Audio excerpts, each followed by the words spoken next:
What is it? It's a magnet. Put it in your t-shirt and this will go over Oh, it. I see. Like underneath?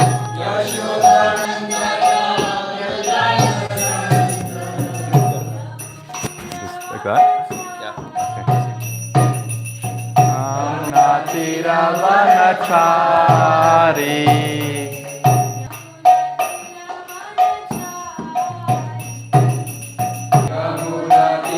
Vanachari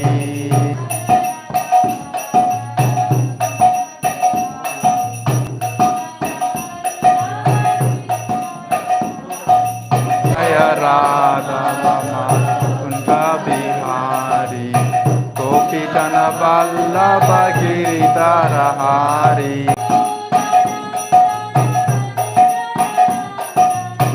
Yashoda Nandana Brajjana Ranjana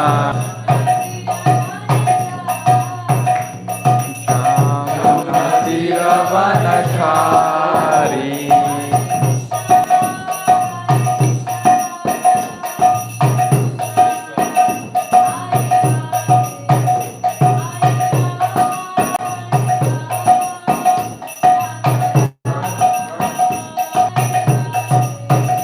Hare Krishna, Krishna, Krishna Krishna, Hare Hare, Hare Rama, Hare Rama, Rama Rama, Hare Hare.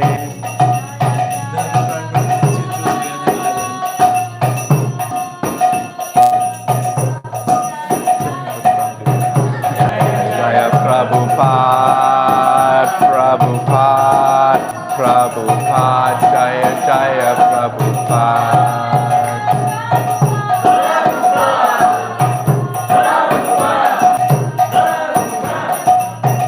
Jaya Jaya Prabhupada, Prabhupada, Prabhupada, Jaya Jaya Prabhupada.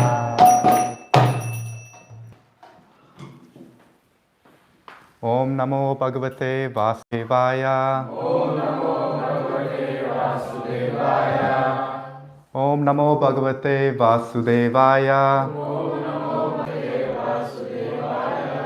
Om Namo Bhagavate Vasudevaya. O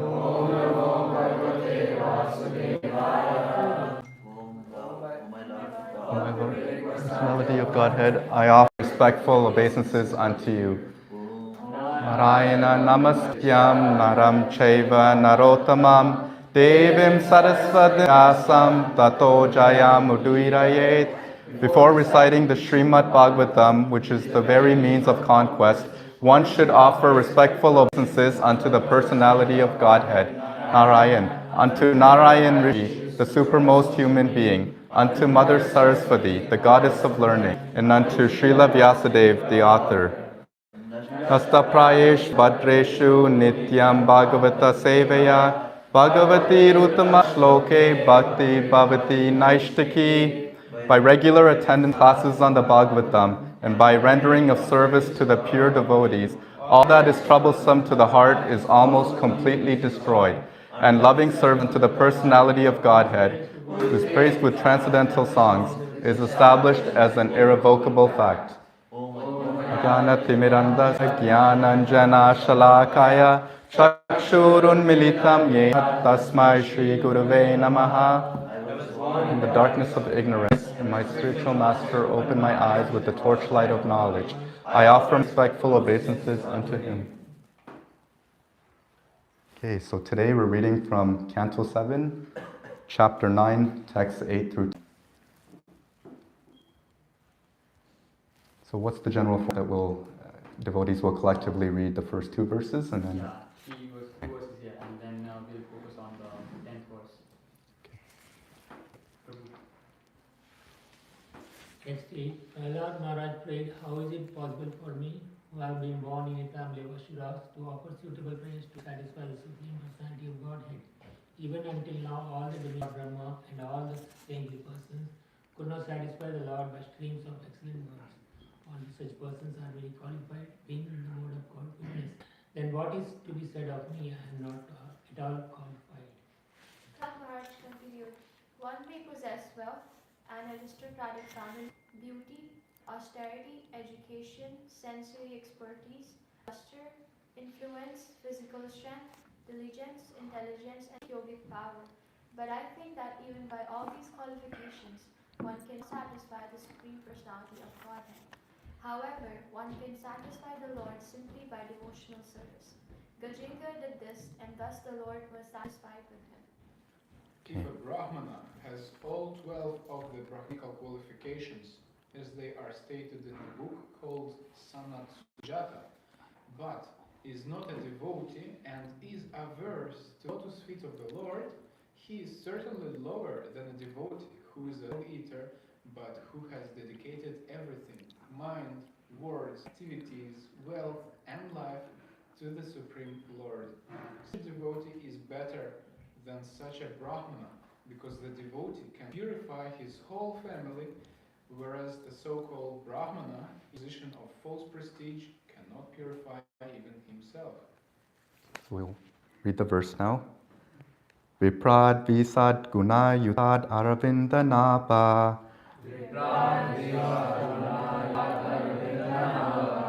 Pada ravinda vimukat svapacham varishtam. Manye tararpita mano vachena hitarta. Pranam punati sakulam natu burimanaha.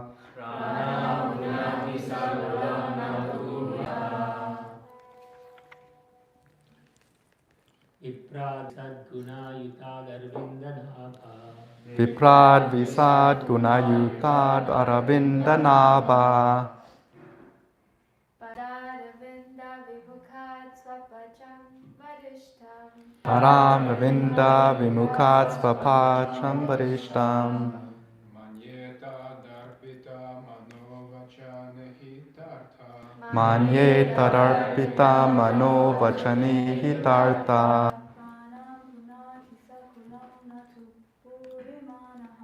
Pranam punati sakulam natu burimana.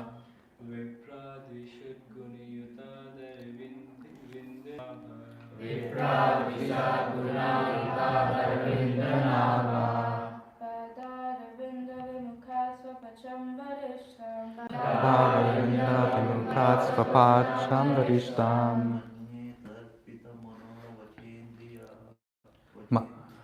Manye tadarpita mano vachani hitarta.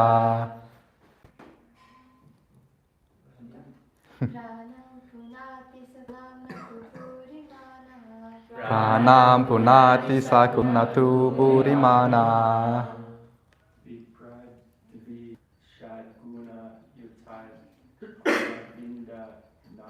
Viprad visad gunayunatad aravinda napa.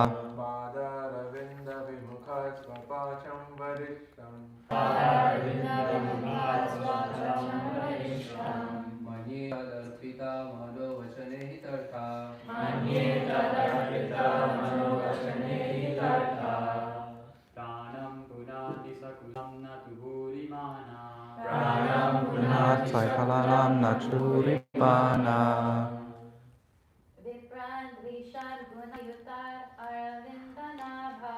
Viprad visad gunayutad aravindanaba.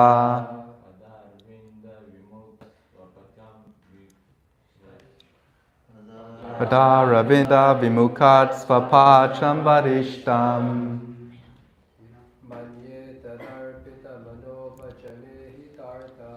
Tadarpita mano vachini hitarta.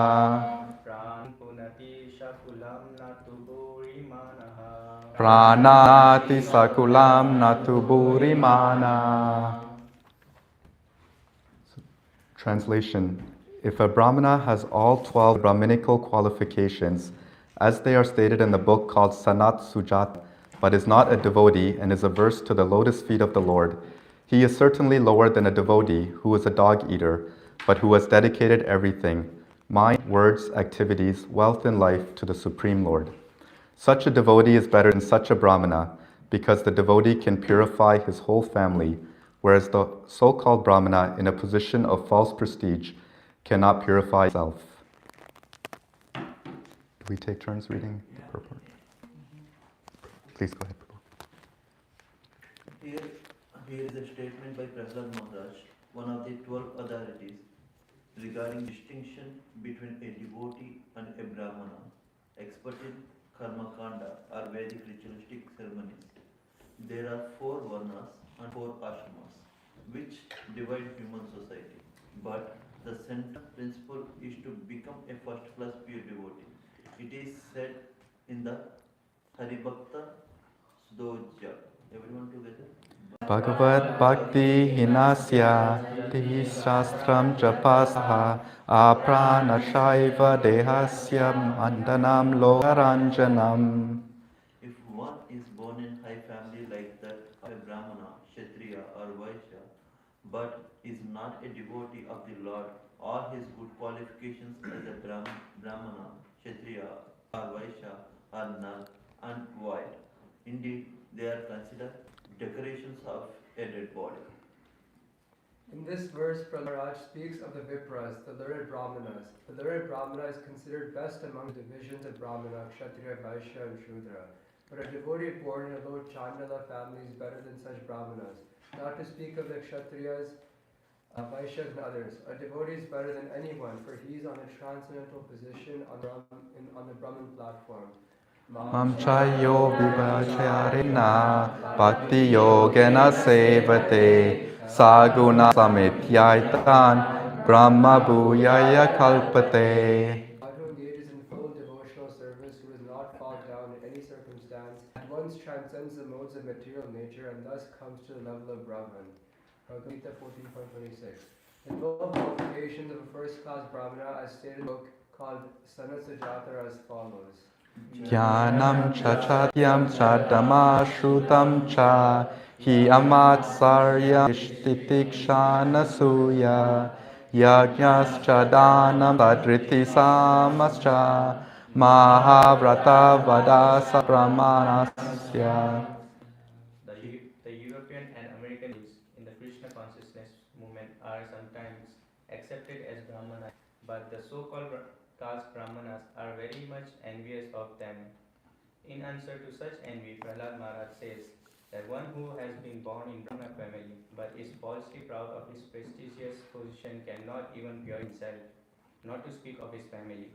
Whereas if a Chandala, a low-born person, is a devotee and has fully surrendered onto the lotus feet of the Lord, he can purify his entire family.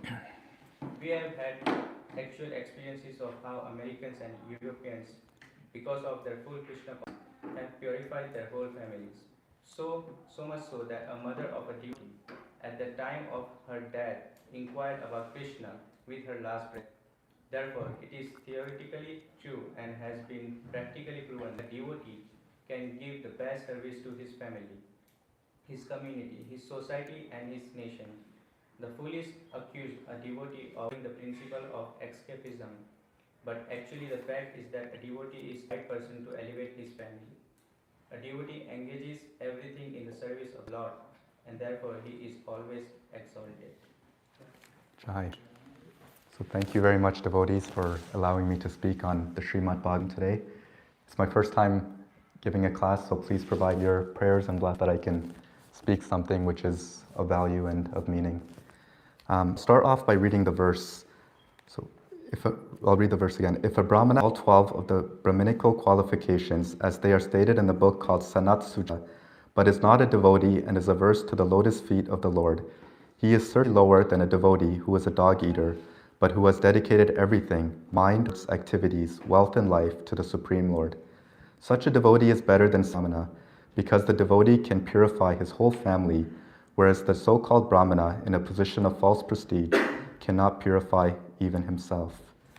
So this topic of Brahmana and Vaishnava is something that has been discussed thoroughly in our, Guru Parampara.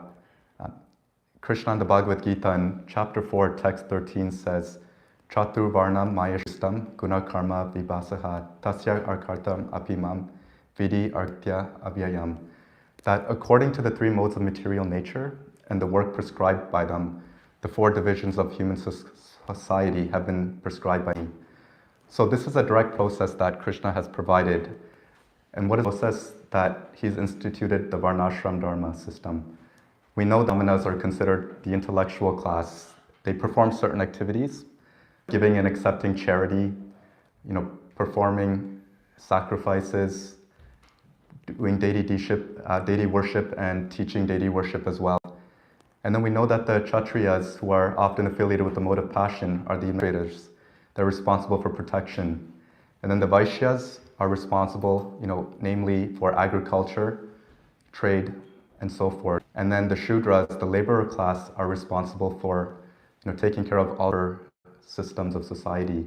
So this is something that Krishna has emphasized as a way of giving everyone an opportunity to work according to their natural propensity, but at the same time, allowing people to come to the ultimate stage of Krishna consciousness. And what we've seen, especially in the advent of Kali Yuga, is that this Varnashram system has kind of finished over time. And if we read the first canto, we see a specific pastime that enables that. Does anyone remember what specifically took place in the front of the Bhagavatam, where Prabhupada mentions that the societal orders are no longer really occurring as it used to? I think it was after Shringi cursed Parikshit. That's when the society started degrading. I think that point where the classes started degrading. That's right. So really nice. Thank you, Devanshi, for summarizing that. So that's right. In the Srimad Bhagavatam, we see that Maharaj Parikshit was unduly cursed by a son of a Brahmin, Shringi. He heard that Maharaj Parikshit had placed a snake around the neck of the Brahmin. And for such a small minor offense, what ended up happening is Shringi got very offended. And then he placed the snake, or he heard about the placement of the snake on his father, and just a whole bunch of abominable words towards Maharaj Parikshit to the point of cursing him. He likened Maharaj Parikshit, who's a pure devotee, who's putting the duty as a Kshatriya to take care of society, but he said that he's like a crow or a watchdog at the door. And we know that the Kshatriyas are responsible for uplifting society and protection, but those words were really hurtful. And at the end of the day, what ended up happening is gradually our ashram system and the respect for all the different societal orders have become diminished over time. And if we look back into our own lineage, this thing that the parampara has really dealt with, with great adversity. Srila Bhaktisiddhanta Saraswati Thakur had so many different debates about Brahmana and Vaishnava, and to the point where he was on a parikram in Navadvip, and there were some caste Brahmins who had got some thugs to hurl stones and boulders at Bhaktisiddhanta Saraswati Thakur, almost to the point of taking his life away. And then we hear of Srila Prabhupada and the difficulty that he had endured to uplift everyone, or the position of Brahmana status, but not everyone was favorable to it. And then we see the mood of someone like Bhakti Vinod Thakur, who was wondering when will he see people from all over the world chanting the names of Jai Sachindana. So this is the mood of our acharyas, that in this present age, they understand the importance of bringing everyone to the highest level of spiritual consciousness. And that's what a Vaishnava is all about. They're not looking at the birth, the caste, or the religion, but they understand that by the practice of sadhana bhakti and devotional service, that one can come to the highest platform. We see that Lord Chaitanya had put Haridas Thakur in the position of Namacharya despite being born in a Mohammedan family. So this is what the mood of the acharyas are, and this is what we are trying to devotees of the Lord as well. Now, in present day ISKCON, we're trying to imbibe the same mood that Bhaktisiddhanta Saraswati Thakur, Bhakti Vinod Thakur, and Srila Prabhupada had instilled. If we activities, all the devotees here, we go out on Sankirtan, we're meeting people from all walks of life, but we're asking them to please take part in chanting of the holy name. We offer prasadam. In July we perform Radha Yatra at Central Island, and that's an opportunity for everyone, the general public, to hear the holy names of the Lord, to take prasadam, to dance and sing in kirtan as well. And there's so many different activities. Most recently, we celebrated a campaign of Bhadra Purnima. And this is a worldwide campaign where we're looking to give everyone the Srimad Bhagavatam and share it across the world by setting goals. So this is the mood that we're imbibing in our present day of sharing Krishna consciousness in the mood of the previous acharyas.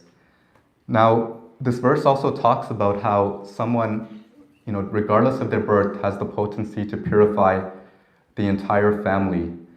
And that's quite interesting how Prabhupada says that even, he observed a devotee fully surrendered to the Lord was so potent that even his mother had inquired about Krishna at the last breath. And that made me reflect, how is this is so potent that just by taking up devotional service that the entire family becomes purified.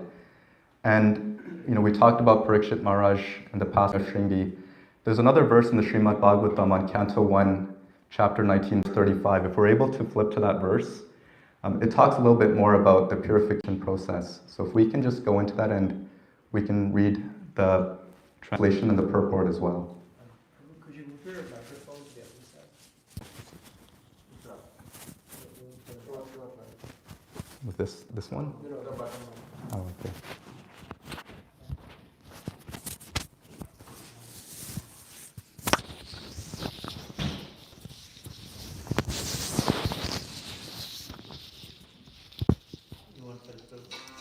Let me see, I think I got it.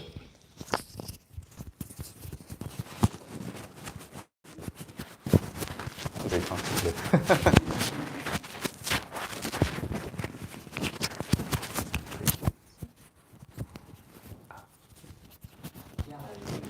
Is it good now?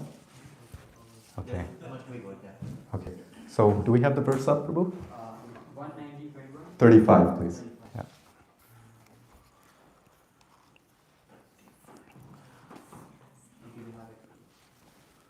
Would someone like to read?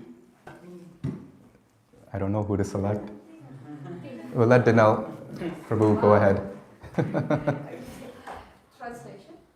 Lord Krishna, the personality of Godhead, who is very dear to the sons of King Pandu, has accepted me as one of those relatives just to please his great cousins and brothers. We read the purport? Yes, please. Okay. My eyesight has gotten worse. A pure and exclusive devotee of the Lord serves his family interests more dexterously than others, who are attached to illusory. Can you stop scrolling? Illusory family affairs. Generally, people are attached to family matters, and the whole economic impetus of human society is moving under the influence of family affection. Such deluded persons have no information that one can render better service to the family by becoming a devotee of the Lord. The Lord gives special protection to the family members and descendants of a devotee, even though such members are non-devotees. Maharaj Prahlad was a great devotee of the Lord, but his father Hiranyakashipu was a great atheist and declared enemy of the Lord. But despite all this, Hiranyakashipu was awarded salvation to his being the father of Prahlad Maharaj. The Lord is so kind that he gives all protection to the family members of his devotee, and thus the devotee has no need to bother about his family members, even if one leaves such family members' sight to discharge devotional service. Maharaj Yudhishthira and his brothers were the sons of Kunti, the paternal aunt of Lord Krishna, and Maharaj Parikshit admits the patronage of Lord Krishna because of his being the only grandson of the great Pandavas. Thank you. So here we read about how the Lord Nrsimhadev had, provided salvation to Hiranyakashipu. We read about how Maharaj Parikshit is appreciating the descendants of the Pandavas and how the Lord had provided his mercy by allowing him to come closer as he was cursed. And then we read in the purport that Srila Prabhupada is talking about how, even one of his own disciples was in a position where his mother was inquiring about Krishna at his last breath. So out of all these three examples, what's the common element here? What is it that we see that allows Krishna to reciprocate in this way? Devotion.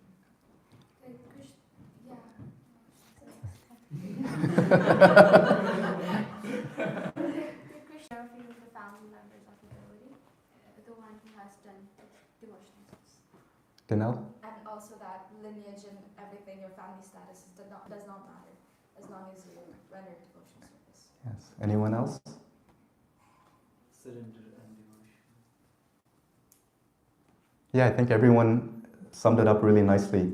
That Krishna, this verse is so amazing because, despite whether you're Maharaj Parikshit appeared in the same descendant where Krishna, appeared as a family member, or just someone practicing Krishna consciousness, or even someone like Prahlad Maharaj who was born in the family of demons, what's there is that Krishna is attracted by love, and that's what really allows him to reciprocate. And the story of Bhagavatam, there are so many different pastimes where the Lord is completely mesmerized and enamored by the love of his devotees. Can anyone just, maybe for a discussion here, what are some examples where we see where Krishna is really overwhelmed by the love of his devotees? Can you just describe a bit more, Prabhu? Like Duryodhana invited Krishna, but he chose to go to Vidur's place, and Vidur's wife offered him yes, bananas. I guess she ate the bananas and then she gave him the garbage stuff, right? No, she mistakenly gave him the banana peels. Yeah, banana peels. And he happily accepted that. Out of love, she was just like, she did not know exactly what she was doing, but still, Krishna accepted that. Yes, we'll just go. The Shaka, she sings Sudama's love. Yeah, that was actually one of the ones I had in mind too. But we did not, coordinate on that. Anyone else? It's Abhinav, Prabhu? I was going to say Sudama too. Sudama? Krishna was overwhelmed with Gopi's love for Krishna. Yes? Also, Rukmini Devi, she just, for Krishna, married her because she loved him so much. Right. Since the mother is coming, so I'll see Mother Yashoda. Yes. What? Devanshi? Also in the avatar of Chaitanya Mahaprabhu, he was really involved with the Maharaj Prataparu's prayer when he prayed to Lord Chaitanya in the park. He was explaining the Gopi Geet, and then Chaitanya Mahaprabhu got very ecstatic. Nice. Any other examples from devotees? Lord Raman Shabri. He did not go to Brahmana's place, but he just looking for Shabri's house and then accepted the wish that she offered. Right. The Muchi wish. Dhruva for his father. True for his father, yeah. Dhruva Maharaj's love. Yep. Rohan Prabhu? I was saying the same thing. So these are all countless examples from Srimad Bhagavatam of how devotees have natural desire to show love for the Lord, that Krishna was enamored. He reciprocated in so many ways. And this example that we see here is just another example of the Lord reciprocates by purifying the family members. Now, Devanshi touched on an important point that, the gopis, who were, I guess I gave, but, which of the devotees exhibited the highest form of love to Krishna? Srimati Radharani. And there was no tinge of any motivation in that. Does everyone know of the pastime where Krishna pretended that he had a headache? Yeah. Yeah. Would anyone like to speak about that one? So one time, Narada Muni, he was doing his bhajans and he came to Shvetadi, and then he asked Lord Narayan, he came to Lord Krishna and then he asked Lord Krishna that, who is your greatest worshipper? Who loves you the most? And then Lord Krishna said, I will tell you this, but first you have to do something for me. He said, I have a really bad headache right now, and the only this headache can be cured is if a devotee of me, me give the dust of her lotus feet for me, and if I put it on my head, I will get cured of this headache. And then Narad Muni goes to everyone. Like, he goes from all the 3 planets, from Bhulok to 20 planets to hell. Like, everyone, whoever he asks, he says, I have to go to hell. Like, not like this. Everybody's saying that, Lord Krishna is in pain. And then he says, what's the solution? And then when Narad Muni tells them that you need to give the dust of your lotus feet, they said, are you crazy? Like, Lord Krishna is like the supreme personality of Godhead. Like, I will burn in hell if I ever do this. And then Narada Muni, he comes to Vrindavan, and then he meets the gopis there.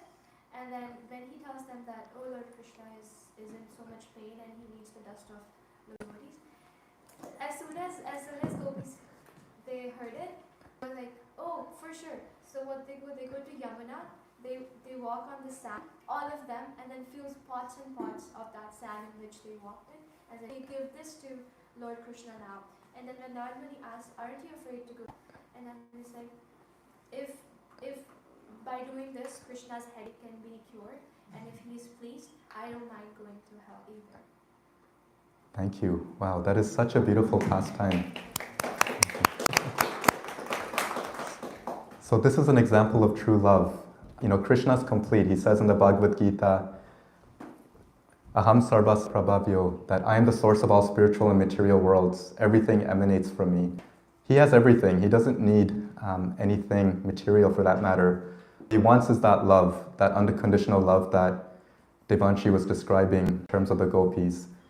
And you know, we hear in Nectar Devotion, Anya bilatya shunyam jnana karmada navritam anukulyena krishnano siyam bhakti uchate, that we should perform devotional service, transcendental loving without any material gain or mental speculation.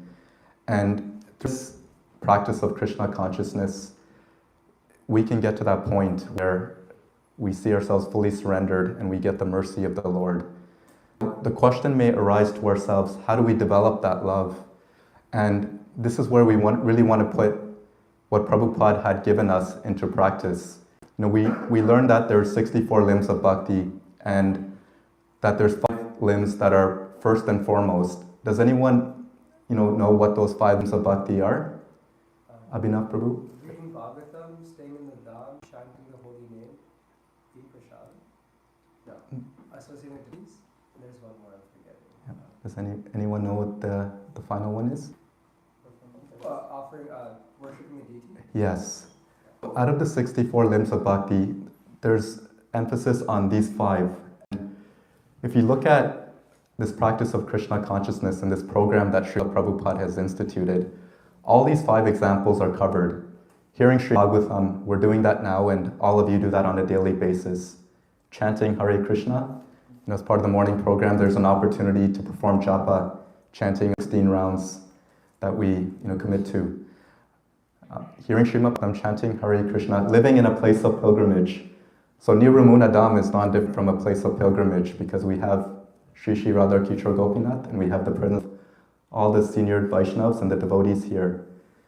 Serving the this is something that we do day in and day out. We render so much service. I know all are doing this service full time and are looking at so many different ways to take service and offer service as well. Worshipping the deity forms of the Lord, have Shri Shri Gauranitai, Shri Shri Radha Kishore Gopinath, and Shri Shri Jagannath Baladev Svadra. So Srila Prabhupada has instituted this program almost in a simple capsule that you can just take, just like someone takes vitamins each day to feel nourished. That by staying in the ashram and performing these 5 limbs of bhakti, that we're performing sadhana bhakti in a way that through gradual progression, through enthusiasm and endeavor, we feel our heart changing. And in that mood, we can develop that natural affinity, that spontaneity that we all aspire for, where we can give our full hearts to Krishna and see the mercy that he provides and allows us to reciprocate as well. So this is, one way in which we can show our love to Krishna. And practically speaking, another way that we can display our real love for Krishna is partaking in the Sankirtan movement. Because what makes Sankirtan different from everything else is there's an added element of us taking a risk. We're going into the unknown and we may not know what may happen. So in the same way that Devanshi was reciting last time of the gopis, they were willing to take a risk without, understanding what the implication may be, but they knew that Krishna was going to be protected. In that same way that when we go out and distribute books, we may not know who we may enter, but at the same time, we know that the Lord is going to protect us. And that way, in doing so, we can develop our full love for the Lord. And, just practically speaking, I've seen all the devotees here in the ashram vibe this mood. You're all living full-time here, rendering service day in and day out. I know that now we're doing book distribution. What is it, 4 times a week that day is going out? So, yeah, it's amazing. So all of you are following in the footsteps of partaking in Lord Chaitanya's mission.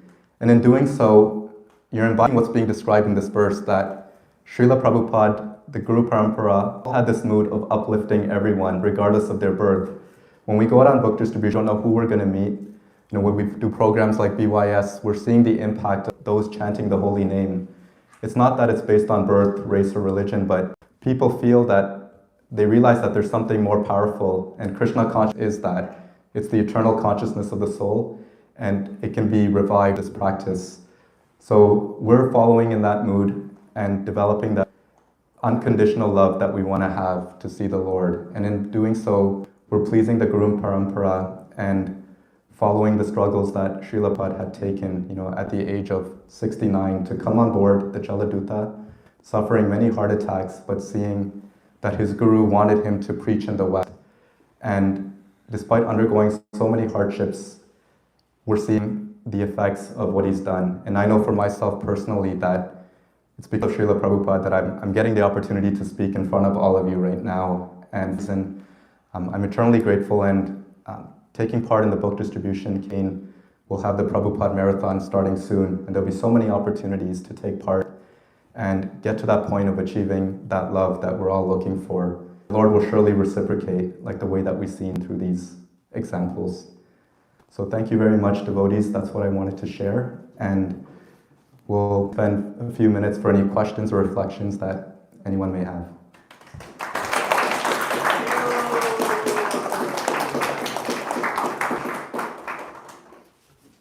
Yes, Antariksh Prabhu.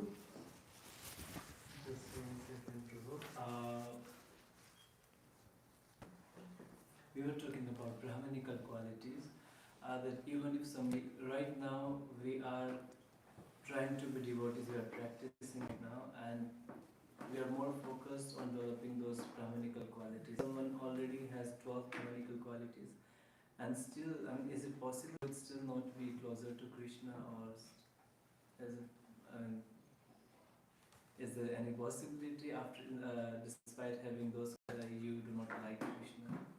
So there's an emphasis, so that there's 3 modes of nature like you described, Prabhu, like goodness, passion, and ignorance. And the mode of goodness is what the guna that allows us to come closer to Krishna. Because in that state, we can develop knowledge. We also have that sense of happiness, and our senses are a bit more controlled.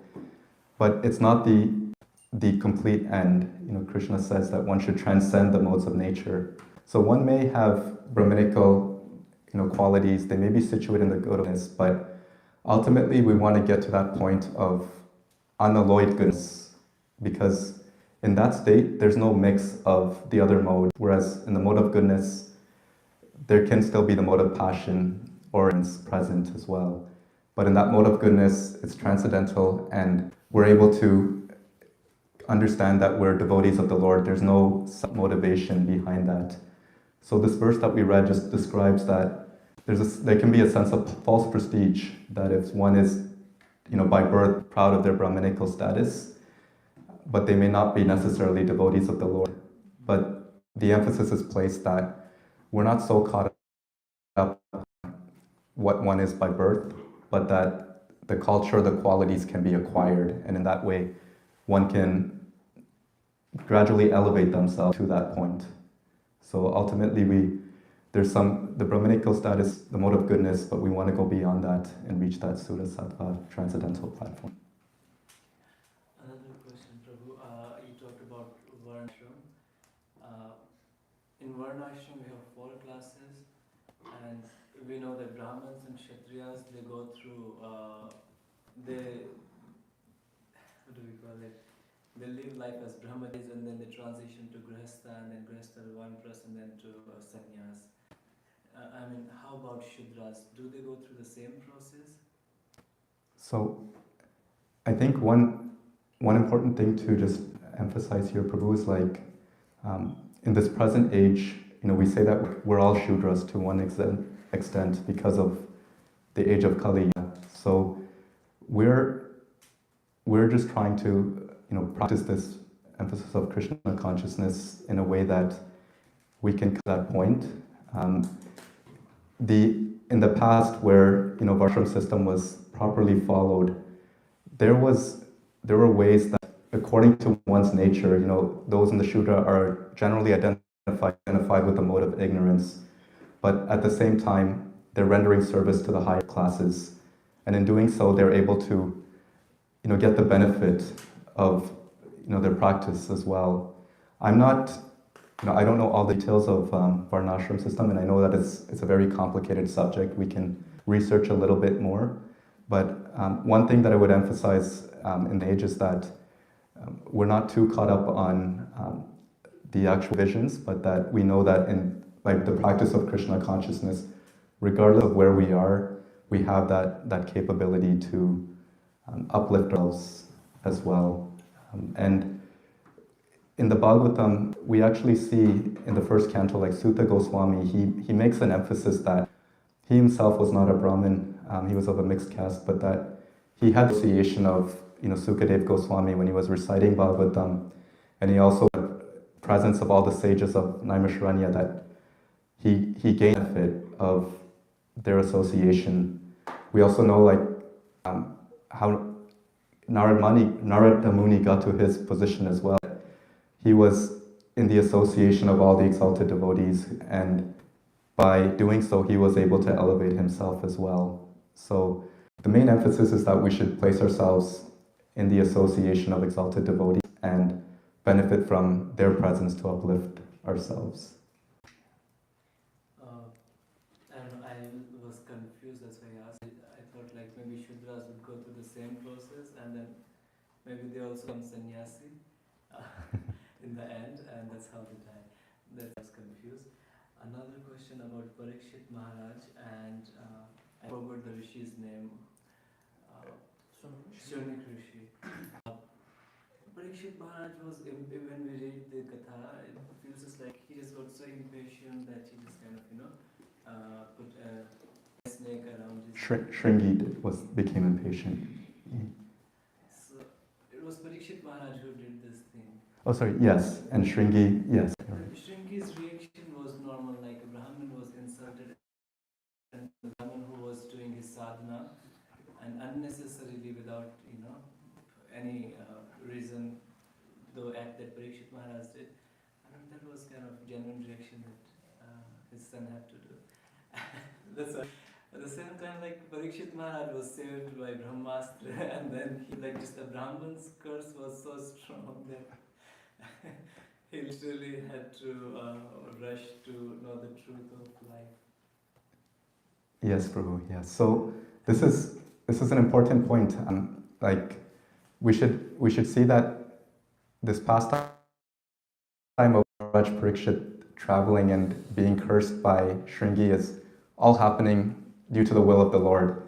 Maharaj Parikshit, he's a pure devotee. He's a Kshatriya, and he knows how Varnashram is followed, that he would not deliberately go about and insult a Brahmin. But Krishna had created the situation that he wanted the opportunity of the Srimad Bhagavatam to be recited, and he also wanted his devotees to be glorified. So he created this incident to see how a devotee like Maharaj Parikshit is so exalted that when this happened, he took advantage of the opportunity and said, I'm not going to do anything else but just Srimad Bhagavatam for 7 days, without fasting as well. And if we go into some of the purports in that section, I think Prabhupada makes the point, this is happening in the will of the Lord, but at the same time happening, is there some reaction that, Shringi would have endured? And Prabhupada makes the point that he was a young boy, excused for his offense. His father perfectly this was something that was minor, and it was not something that was a big thing at the end of the day.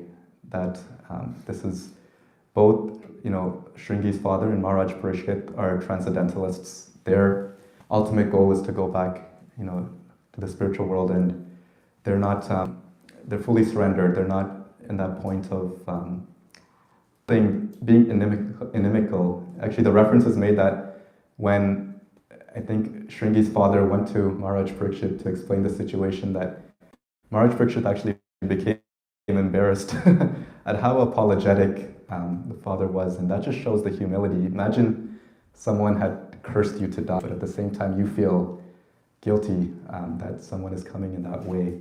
So this is just the pastimes that are happening according to the will demonstrate the utter humility that these devotees like Maharaj Parikshit have, and give us that inspiration that if there's some calamity in our life, what is it that we're going to do? Are we going to, be morose and, just hate the world, or are we going to really take it as the Lord's mercy and go deeper into our spiritual life as well? And that's our practice that we're doing day in and day out, is to kind of frame our mind, our consciousness, so that we can position ourselves to go back home, back to Godhead.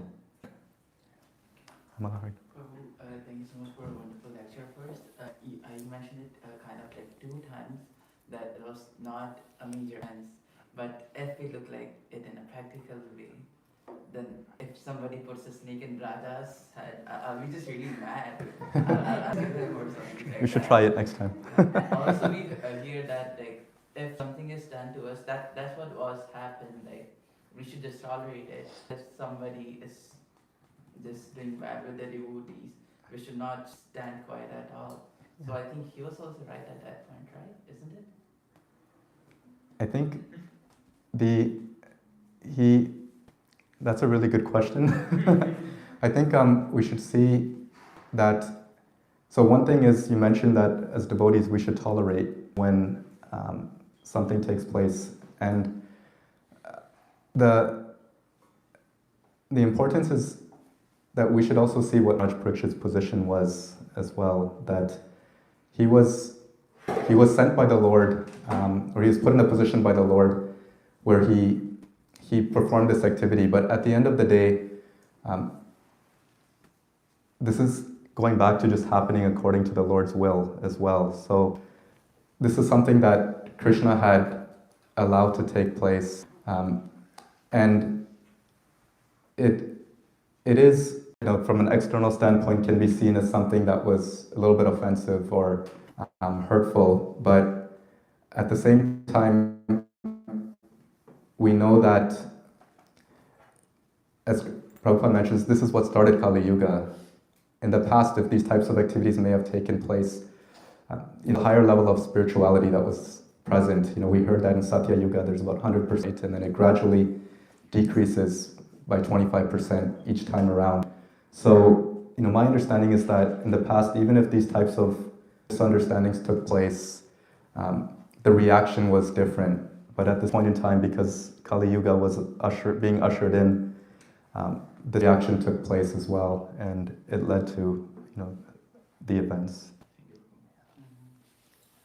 Any other questions, please? Yes, Najmi.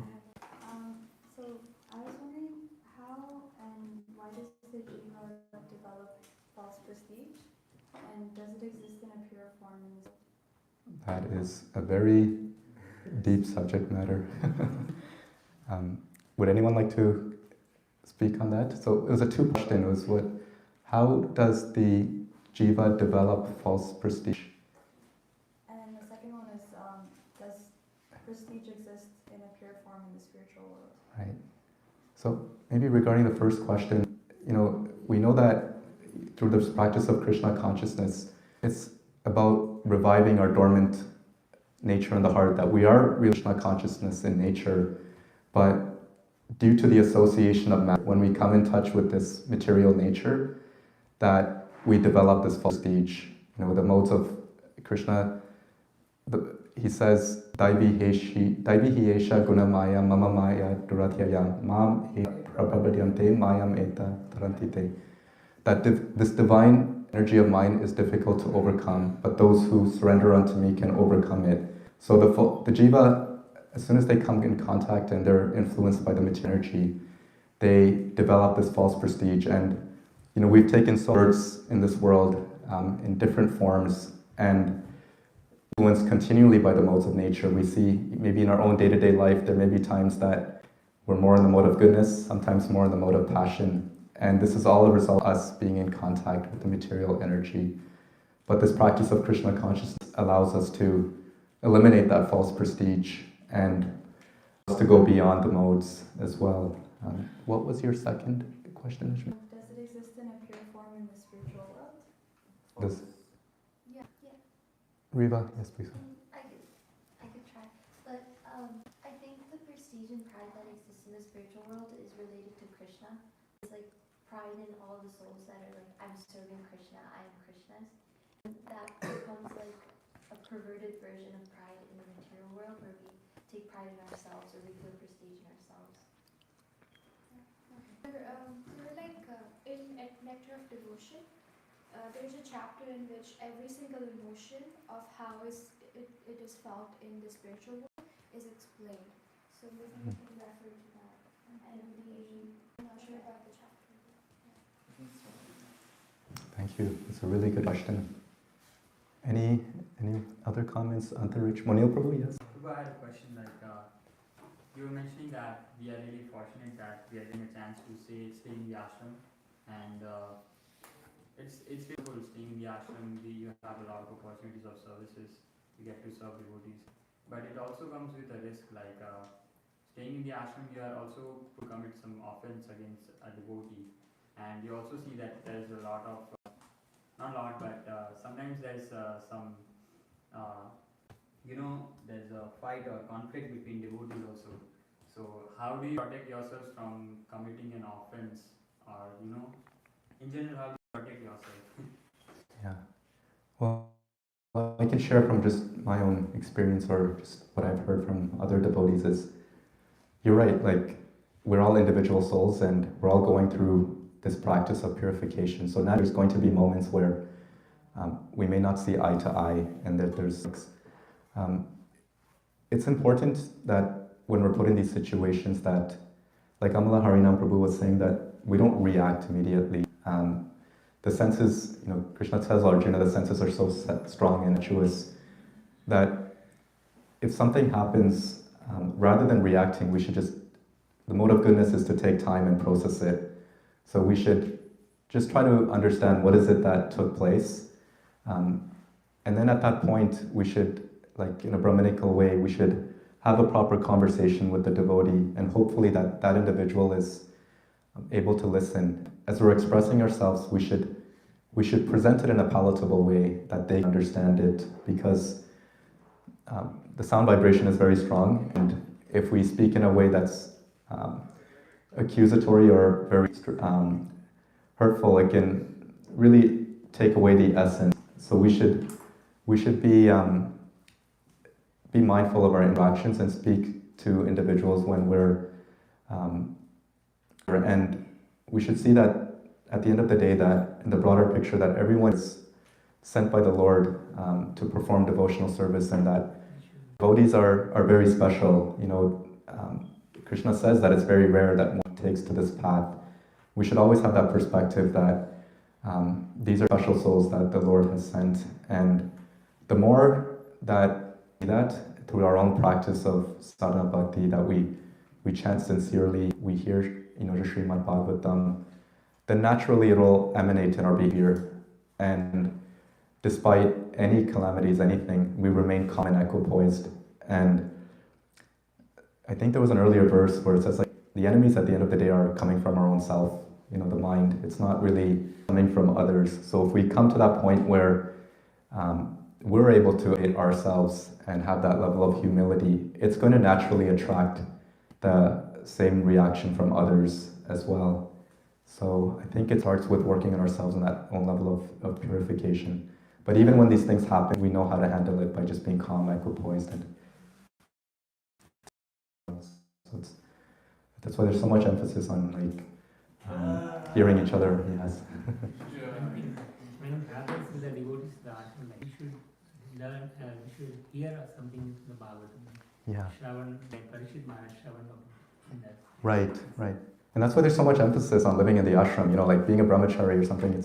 It's a level of purification.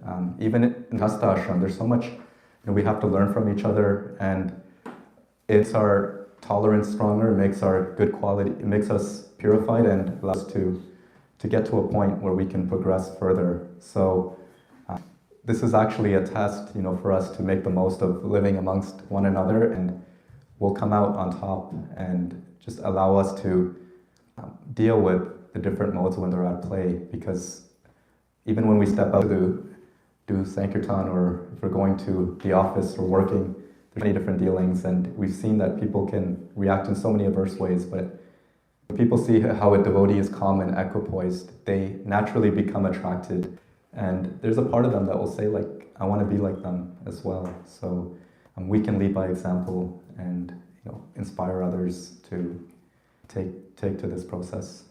I think we're past the time. I don't think there's no other questions we conclude. So thank you very much, devotees. Really appreciate being given the opportunity to